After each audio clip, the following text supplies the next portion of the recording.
Bienvenue à tous et ravi de vous retrouver.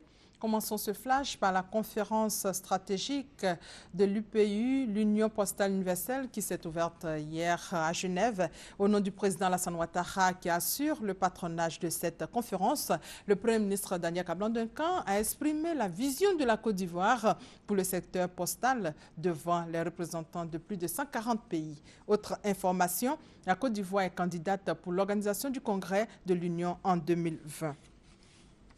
Dans l'actualité également, la visite d'État à Tiassalé. Le président ira à la rencontre des hommes et femmes de la région jeudi. Pour la réussite de l'événement, le ministre d'État, ministre de l'Intérieur, a échangé avec le corps préfectoral, les élus et cadres de l'Ayebi Tiassa, c'est-à-dire Tiassalé, Taabo, Sikensi et Aboville. L'objectif était de leur donner l'information officielle. Ahmed Bakayoko appelle à la mobilisation de tous pour accueillir le chef de l'État. Vous allez voir ce constat de la reprise des cours depuis hier. Les cours ont donc repris ce lundi matin dans les établissements secondaires publics et privés de Côte d'Ivoire après une semaine d'interruption due à une grève des enseignants. Ces enseignants revendiquaient de meilleures conditions de vie et de travail.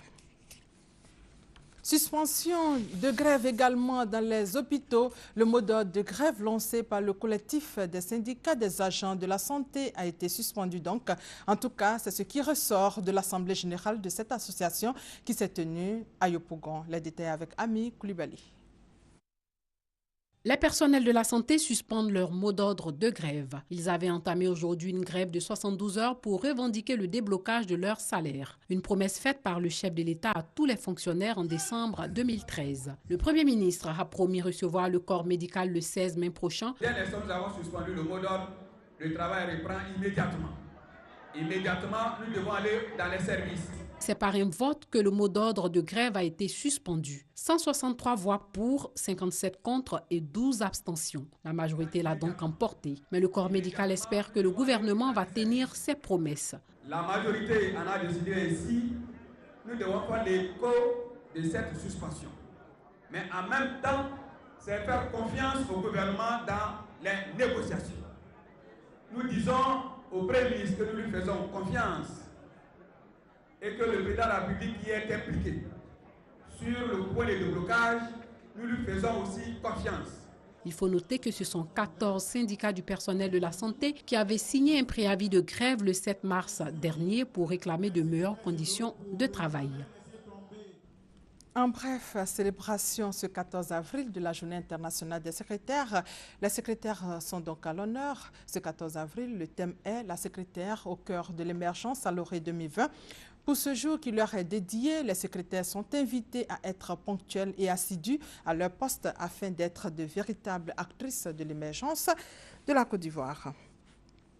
Hors de nos frontières, au moins une personne a été tuée et une dizaine d'autres blessées lundi à Conakry, dont plusieurs par balles dans des heurts entre manifestants et policiers, moins de 2 semaines après l'appel de l'opposition guinéenne à porter dans la rue le combat contre le président Alpha Condé. Veiller à la bougie au Nigeria, prières et rassemblements étaient organisés ce mardi et dans le monde pour marquer le premier anniversaire de l'enlèvement de plus de 200 lycéennes de Chibok par le groupe islamiste Boko Haram. Et sur le sujet, le président nouvellement élu du Nigeria, Mohamed Buhari, a reconnu mardi qu'il ne pouvait pas promettre de retrouver ces lycéennes kidnappées il y a 1 an. Leur localisation reste inconnue, a-t-il dit. En Libye, les mesures de sécurité ont été renforcées lundi dans la capitale libyenne Tripoli après 2 attaques en 24 heures contre les ambassades du Maroc et de la Corée du Sud revendiquées par le groupe djihadiste État islamique. Les Soudanais ont voté lundi au premier jour d'élections générales qui devront reconduire le président Omar el-Béchir pour un nouveau mandat de 5 ans.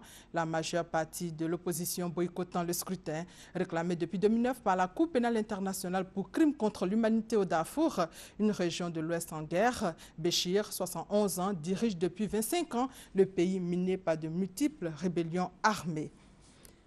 Et c'est la fin de ce flash. L'actualité revient à 13 h. Merci de votre fidélité.